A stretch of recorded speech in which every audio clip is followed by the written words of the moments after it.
Hello, my name is Mandel. I am 24 years old and I have lived here in Villa Pozzolo for 7 years now. And you're Nico's son? Yes, and I'm Nico's son, yes. Great, so we're going to look at the house with you and then we're going to look at your menagerie. Yes. Perfect, come on. So we're starting off in the kitchen and dining hall. So this was 3 separate holiday apartments, each one with a box kitchen and a box bathroom. So this was 9 rooms till we opened it up. It was once the cantina, the wine, where they made the wine for the villa. And everything here, we opened it up because there were these huge cement cells here to keep the wine. And we opened it up and put in, again, these big doors to let light in. The artists that you see here on the walls are also the main artists you'll see throughout the house. These two are by my grandmother, Nico's mother, who illustrated children's books, so she has a very sweet, naive style. Then these two are by a Spanish-German artist called Margarita Rousseau, and she was a very, very good painter in the 60s and 70s, and we really like her work, so we have a lot of her stuff hanging around the house. And then these two are by my great-great-grandfather, who was a portrait painter turn of the century. He painted Bismarck, Gladstone, the Kaiser, was one of the most famous portrait painters of his time, and his stuff also hangs in various museums across Europe. Yeah. It's a beautiful room actually, isn't it? Thank you. Yeah. What does it get used for now, really? So mostly we'll use it for seminars, or if people are playing a game and they don't want to do it in the eating hall. I mean, to be honest, we could use it a little bit more, but it's also a good place to hide away when there's a lot of people on the dance floor and you need a quiet place to send an email in between. Lovely. Okay, where are we going now? Now we're going into the courtyard. We're just going to pass through the kitchen. There's a whole pile of Panama hats there. Yeah, that's when the guests are standing in the sun and we don't want them all to get sunstroke, so we just go and throw hats at them. Aha! Okay, so we've come through your sort of pantry area, larder area, Yes. and now we're outside and there's a lovely big mural here. Yeah, this is the loggia, which is, it's a little bit less lively than it is in the summer because we put out all our lemon trees and orange trees here into the courtyard in the summer. But right now they're inside, and this wall painting was done by my sister. It's inspired by a fresco in Rome called Livia's Garden. And yeah. Is your sister a cat lover? She is a cat lover. Actually, this cat, she copied out of one of my grandmother's paintings, so you'll see it upstairs later. Yeah, I have seen that cat somewhere else, actually, I have to say. I think it was in the picture book, actually, that we were looking at. Yeah, could well be. Yeah. So this is the small chapel where we sometimes do weddings. And this was once the main entrance for the house, and we're just going to go up the stairs here to see some of the rooms. And here we seem to have a buggy. Oh yeah, it's an old, so this came with the house, it's an old carriage, yeah. Oh, so it's not something that that Nika or Olga get hitched up to? No, not yet. Maybe one day we'll figure out how to do that. These are actually all by an English artist called Graham Day. He's still active, and he did the same sentence in, I think it was 40 odd different languages and in the styles of those cultures. And it says the same sentence, and that sentence is, if you want to be loved, love.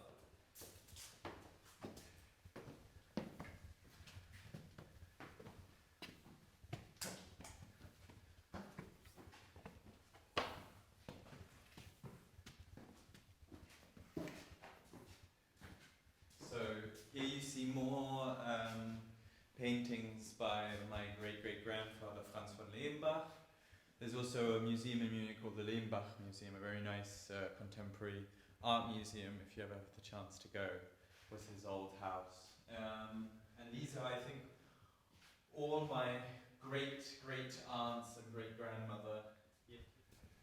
So this is the blue saloon, and we're going to convert this into a huge bedroom bathroom soon, because it just doesn't get used enough.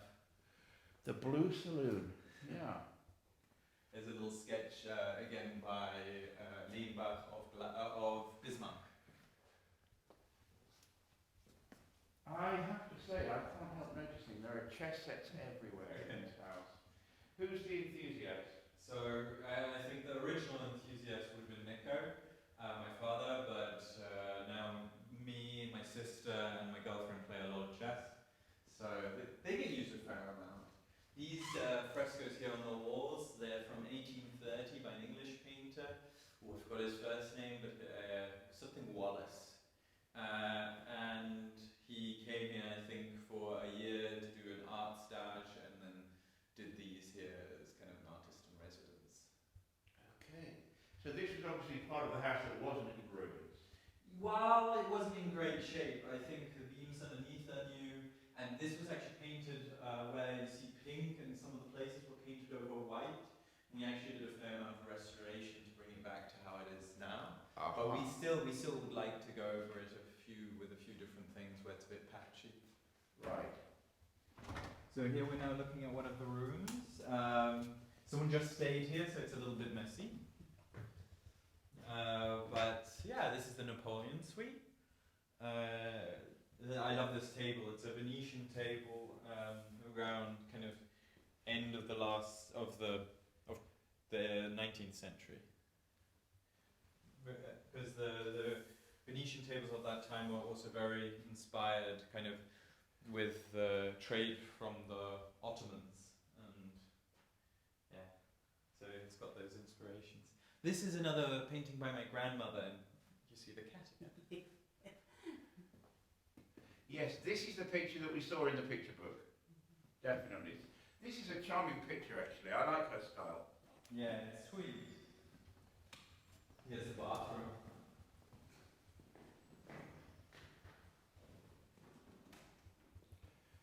So, would this be the sort of when people, because I know you do weddings here, Mandel, let me just retake that.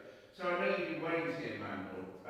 Would this be the sort of bridal suite then, really? Yeah, this is one of the options. It's one of my favorite rooms, definitely, because especially in the spring, it's the whole wall outside here is covered with roses, so it's a really beautiful room. It smells amazing too in the summer when it's all flowering. And you look down onto the dance floor, so it's good for the wedding couple to control what their minions are doing. So this is the dance space outside, is it? Yeah. In the summer, that's the main place where we dance. So this is, again, by that same English painter from 1830. And here it was painted white again, and we scratched and found this pink color underneath and reconstituted it. But the ceiling fresco was well kept because it was actually covered with paper. It was covered with there was some ugly 70s wallpaper on top. You see, sometimes people's bad taste has unexpected but positive consequences. Yes, absolutely. What about this piece here? This is again by Margarita Rousseau, the artist I was talking about earlier. Yeah, she worked a lot also with collage. I think her work is amazing. I think if you look at art catalogues from the 60s and 70s, I recently looked at one that my grandfather did because he was an art publisher, and out of, I think, 210 artists, there wasn't a single woman. So I think that has changed a lot now. I mean, something like 80% of people studying art are women nowadays, and successful artists, it's at least a little bit more balanced, but I think at the time it was such a struggle. I think if she had been a man, she would be famous. Because her pieces are amazing. And she worked a lot. She has a lot of work. Also, this one is by her, a little bit less characteristic.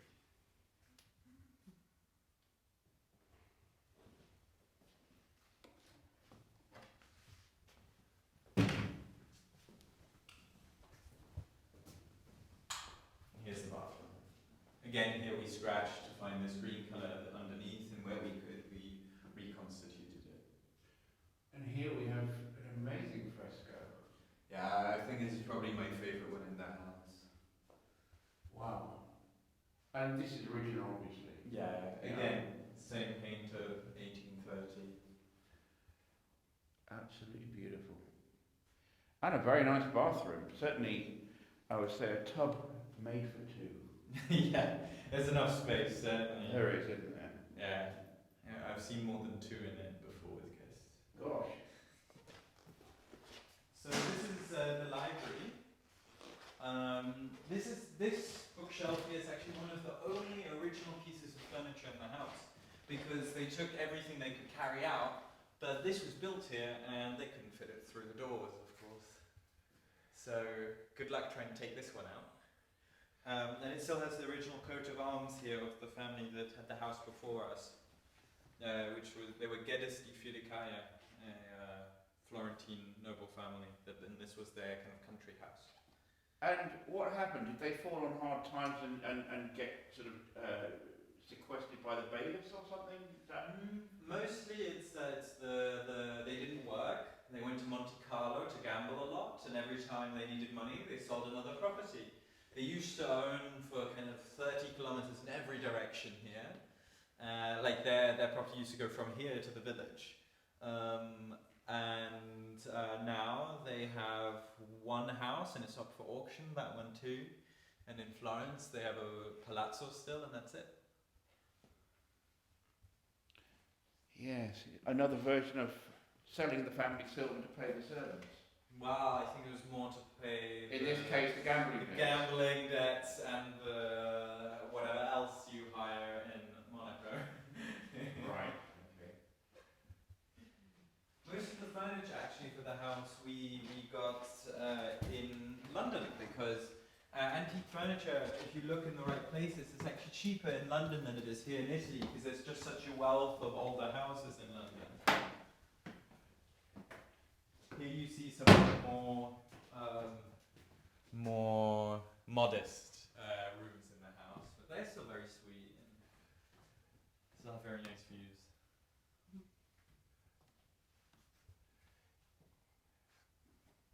I noticed most of the beds have got this sort of drapery around them. Is it sort of mosquito netting? Or? Yes. Yes. So yeah, I mean, I think it looks beautiful, but it also doubles as very good mosquito netting. Is that a problem in the summer?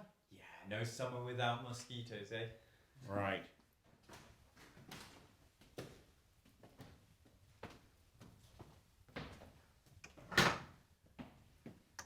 Going higher and higher now. Yeah. On a clearer day, you can see a panorama of the mountains